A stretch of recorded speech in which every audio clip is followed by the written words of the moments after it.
Hey my little JOHO initiates. So what are we doing today is we're practicing with our cabinet hinges because I haven't worked with these before and I don't know how they're going to line up. So I wanted to build a little trial cabinet. I want to see how these hinges are going to operate with the cabinet itself. So what I've done is just build this little template, not to scale.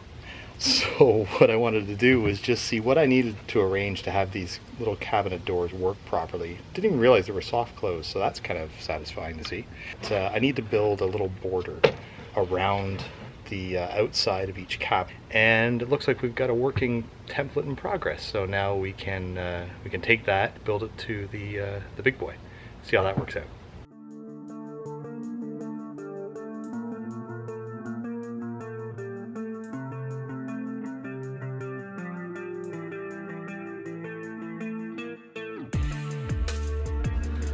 So this is a rare after work occurrence, eh Mark? It is, yes. I was doing the hinges for these cabinets have been anything but easy. We had a breakthrough on the weekend and I wanted to keep the momentum going. So what we needed to do with the hinges that we got, they don't go on the inside of the cabinet doors. What they need is they need a piece of trim to sit on because they sit at a 90-degree angle right on the edge of the trim. So I had to create trim.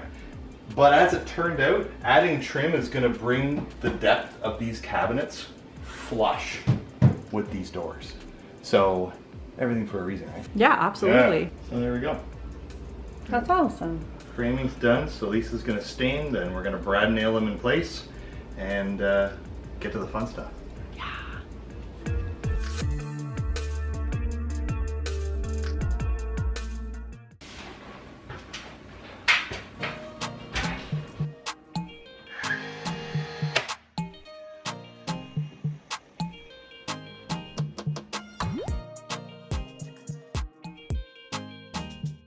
I've said a lot about the drills I've bought, but this really is fun to have.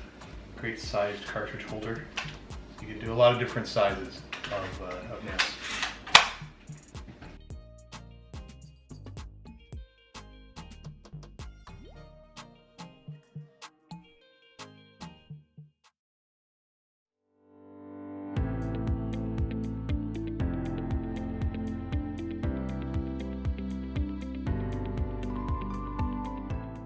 You got it? I got it. Fishing this wire. I never liked fishing. Never. Wasn't a fan. Never mind with wire.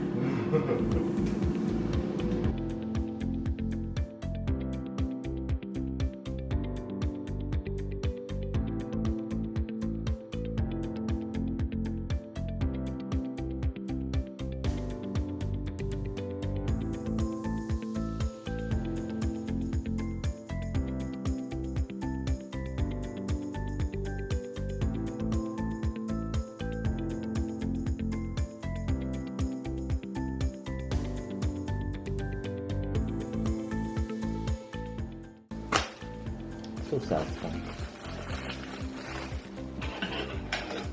You may have noticed I've switched from my non-stop drill use to an actual screwdriver. That's because I've got a pretty good habit of snapping these things. So I'm putting nice big thick beads of glue on these sides. Spread them out nice and evenly with our fingers, and it really bonds nicely. I took all these pieces and cut just a really thin, like a 1/16 of an inch off of all the sides that are going to get joined together, just so you've got a nice even cut surface, clean cut surface to bond together. Really need pipe clamps to do this, the tension clamps.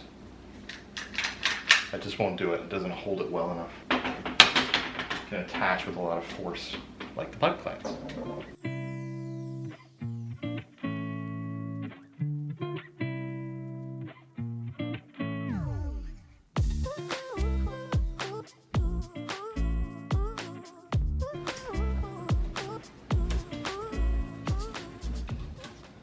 Hello. Hey, what's going on? Putting the doors on. Hold on. Nice. I don't know if you're busy, if you want to sand some more. Nope, I don't wanna. pencil aside again. Shocking. You need a little string around your neck. Got your uniform on today again? A rope around what?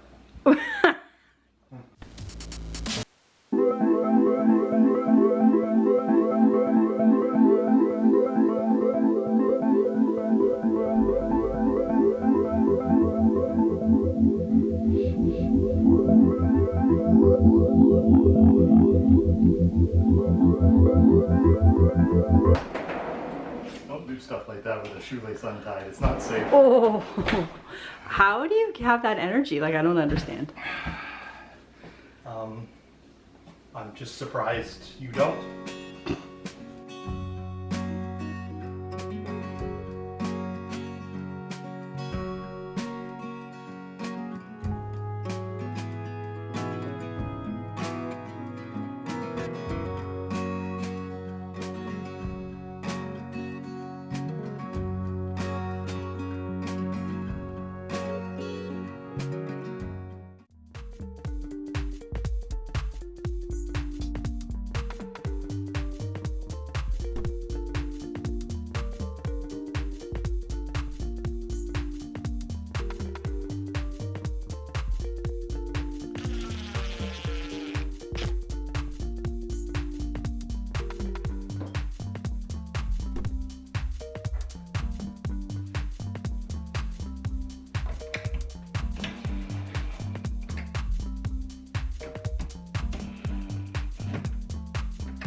Are you hungry?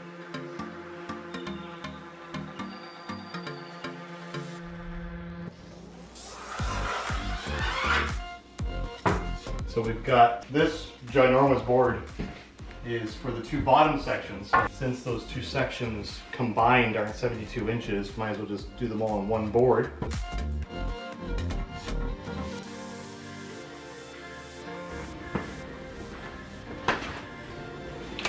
Hey.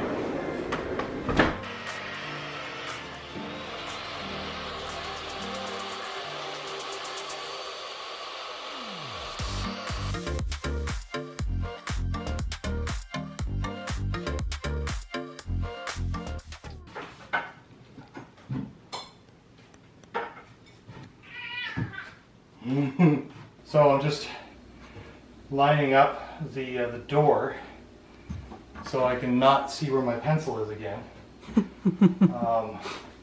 Honestly, this is like the bane of my existence. There it is, I found it. So once I've got the pencil, what I want to do is I want to line up door left and right so that the gap is where it needs to be between the two doors, and then come over here and mark off the edge of this door on there, so that I'll know where to cut it.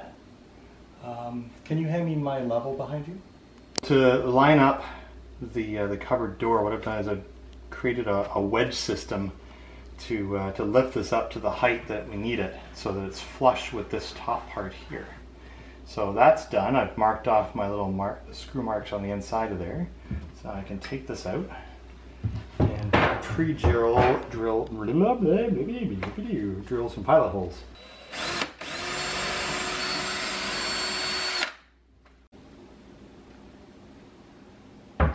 Ah! Part one done. Yeah.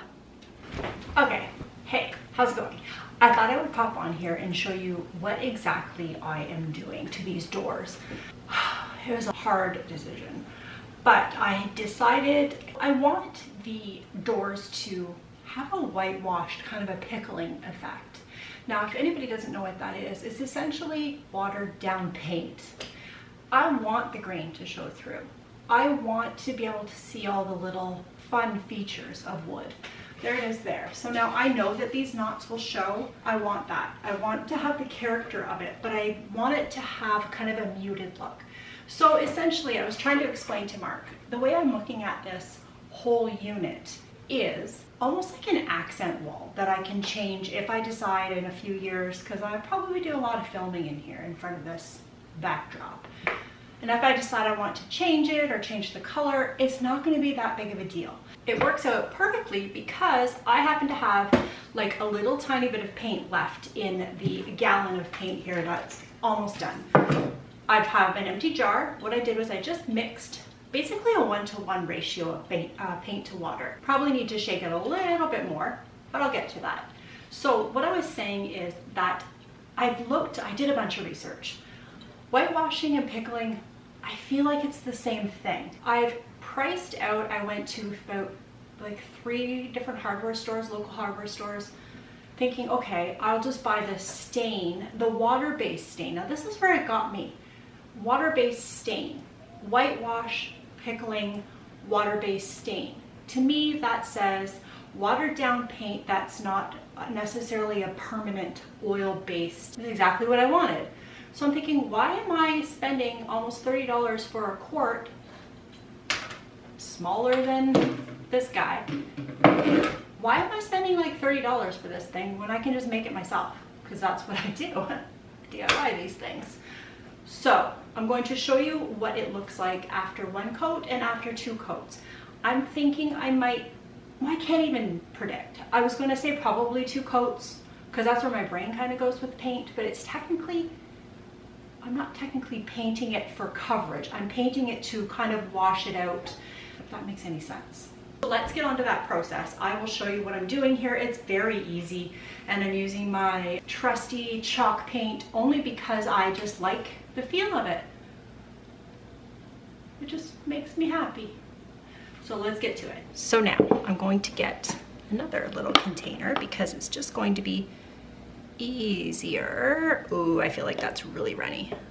Let's see. Like I say, I can always add more paint, but I'm starting on the back in case I mess it up, people. Ooh. See what I'm doing here? I'm just kind of putting it on. And I did put a tarp underneath it only because I know that I'm not the neatest painter in the world. It is what it is. Hold up here. I need my spray bottle. Little hack.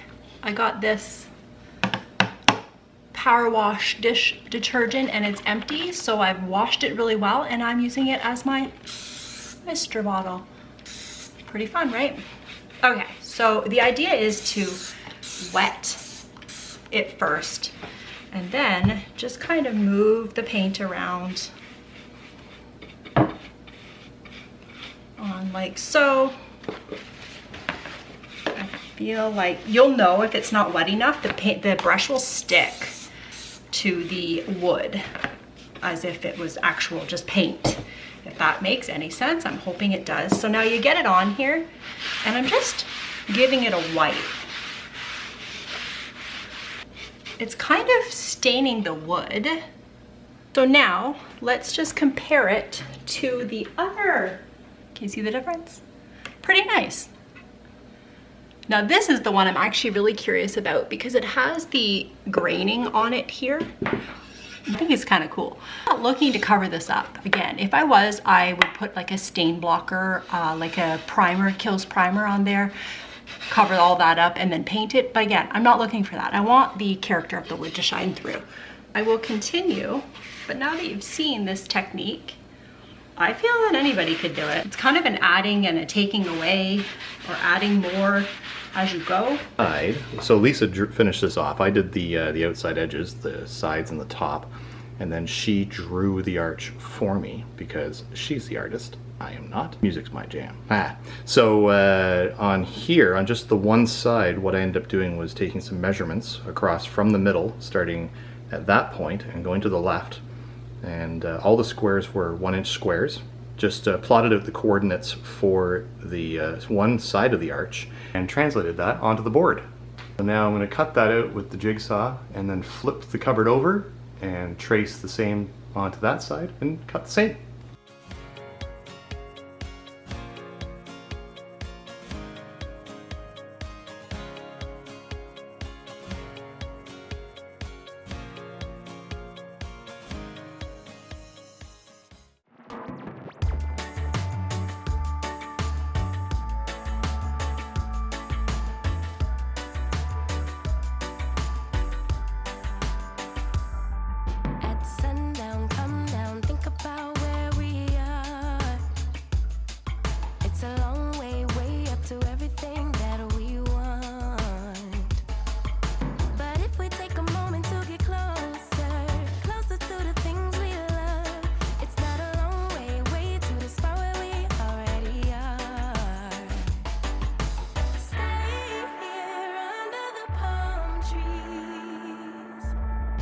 Won't you lay here with me?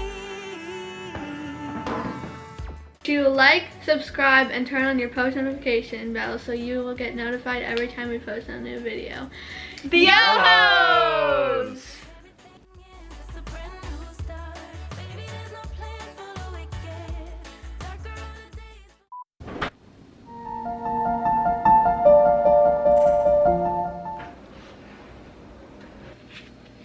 I'm a bit of a crazy person when it comes to clean paint containers.